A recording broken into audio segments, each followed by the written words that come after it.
تایا تائی نے ساری زندگی انس کے ساتھ جو ظلم کیے، شایان نے انس اور آنسا کے ساتھ جو زیادتی کی، اب مکافات عمل شروع ہونے والا ہے۔ ان سب کو اپنے کیے کا کفارہ دینا پڑے گا، اور یہ سب کچھ اور کوئی نہیں، شایان اور شیریں دونوں خود ہی کرنے والے ہیں۔ آنے والی ایپیسوڈز میں بہت بڑا دھماکہ ہونے والا ہے۔ شیرین خود اپنے آپ کو تباہی کے دہانے تک لے جائے گی اور شایان اپنے ہی منہ سے اپنے گناہوں کا اقرار کرے گا، لیکن ان سب کے بعد انس اور آنسا کا رشتہ بھی ایسا نہیں رہے گا، اس میں بھی دراڑیں پڑنے والی ہیں، جس میں نہ چاہتے ہوئے انس کا اپنا ہی قصور ہے۔ لیٹسٹ ایپیسوڈ میں آپ لوگوں نے دیکھا، گھر کے سارے مرد شیریں اور اس کی ماں کے لیے ایک طرف، گھر کے سارے ہی مرد فہام کے رشتے کے لیے راضی نہیں ہوتے۔ شایان کو تو یہ ڈر ہوتا ہے کہ میں نے اس کے بھائی کے ساتھ یہ کیا، جب وہ یہاں آیا کرے گا، مجھے طنز بری نظروں سے دیکھے گا تو میں اپنے ہی گھر میں منہ چھپاتا پھروں گا، اس لیے وہ رشتے کی مخالفت کرتا ہے، جبکہ مرسلین کو پہلے ہی شک ہوتا ہے فہام پہ۔ دادا اور انس بھی کہہ دیتے ہیں کہ یہ ٹھیک نہیں ہے۔ شیرین کو تو آگ ہی لگ جاتی ہے جب مرسلین کہتا ہے کہ میں فہام سے پوری طرح مطمئن نہیں ہوں اور نہ ہی میں اس رشتے کے حق میں ہوں۔ وہ اپنے والد سے بہت بدتمیزی کرتی ہے، وہ انہیں کہتی ہے کہ آپ راضی نہیں تو کیا، زندگی تو میں نے گزارنی ہے نا، میں تو راضی ہوں نا۔ مرسلین اپنی بیٹی کی باتیں سن کے حیران رہ جاتا ہے۔ وہ اپنی بیوی سے کہتا ہے کہ پہلے شایان کی حرکتیں برداشت نہیں ہوتی تھی، اب شیریں کو دیکھو۔ شازیہ شیریں کے پیچھے ہی جاتی ہے اور کمرے میں جا کے اس کو کہتی ہے کہ انسان تو مر جاتا ہے لیکن اس کے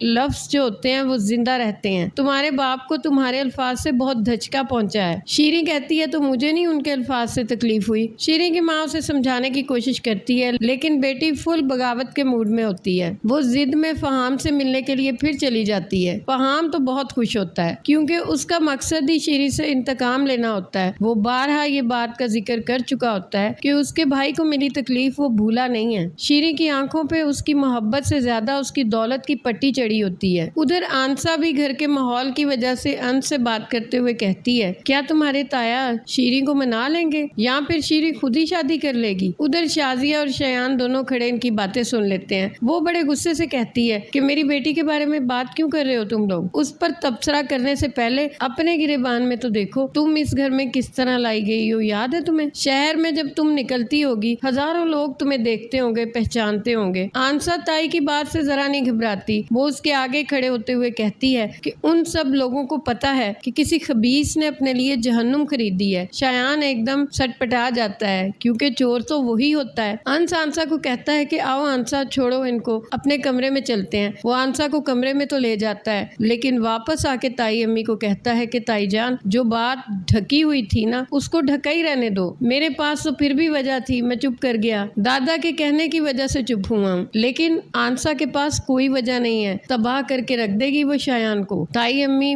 ہکا بکا اسے دیکھتی رہتی ہیں۔ آنسا یونیورسٹی بھی جاتی ہے تو اس کے ذہن میں انس کی تائی کی باتیں ہوتی ہے۔ وہ سوچتی ہے کہ میرے کردار پہ جس نے کیچڑ اچھالا ہے، میں اس کو اب چھوڑوں گی نہیں، اب وہ ہر صورت طے تک پہنچ کے ہی رہے گی۔ ادھر گھر میں شیرین اور شایان کے اختلافات بھی شروع ہو چکے ہوتے ہیں۔ وہ دونوں کھانے کی ٹیبل پہ بیٹھے ایک دوسرے سے لڑ رہے ہوتے ہیں۔ شیرین اسے کہتی ہے کہ تمہیں کیا تکلیف ہے فہام سے؟ وہ کہتا ہے کہ مجھے پسند نہیں ہے۔ شیرین اسے کہتی ہے کہ نہ اتنے الٹے کام کیا کرو کہ بعد میں وہ تمہارے سامنے آئے۔ تو دوستو، اسی طرح لڑتے لڑتے شیریں اس ویڈیو کا ذکر بھی کر دے گی کہ تم نے تو کسی کو نہیں بخشا، اور آنسا وہ بات سن لے گی۔ یہیں سے آنسا اور انس کے اختلافات شروع ہوں گے۔ مجھ سے تو یہ سین دیکھے نہیں جائیں گے جب آنسا انس کی طرف دیکھتے ہوئے اس سے پوچھے گی کہ انس، تمہیں پہلے سے پتا تھا کہ کس نے میرے ساتھ یہ سب کچھ کیا اور تم نے جان بوجھ کے چھپایا، اسی لیے کہ تم مجھ سے شادی کر سکو؟ یہ بات ان کے درمیان بہت زیادہ اختلافات کا باعث بنے گی اور آنسا یہ گھر چھوڑ کے چلی جائے گی۔ لیکن ایسے ہی نہیں، شایان کو ہتکڑیاں بھی لگیں گی۔ وہ اپنی دوست کے والد کو سب کچھ بتائے گی تو شایان جیل کی سلاخوں کے پیچھے ہوگا۔ ادھر دوسری طرف شیریں فہام سے شادی کرنے کے لیے بےتاب ہوتی ہے۔ فہام اسے کہتا، اب تمہارے گھر والے تو مان نہیں رہے، چلو ہم نکاح کر لیتے ہیں۔ وہ اسے دھوکے سے اپنے فارم ہاؤس پہ لے جائے گا۔ یہاں پہ شیریں کی عزت پہ بن آئے گا اور مجھے ایسا لگتا ہے کہ اس موقع پہ انس شیریں کو بچائے گا فہام سے۔ وہ کسی بھی طرح ان دونوں کو آتے ہوئے دیکھ لے گا تو پیچھا کرے گا اور یہاں پہ وہ شیریں کو بحفاظت گھر لے آئے گا۔ یہاں سے کہانی میں ایک نیا موڑ آئے گا۔ ڈرامہ بہت انٹرسٹنگ ہے۔ اس نئے موڑ کا ذکر ہم نیکسٹ ویڈیو میں کریں گے۔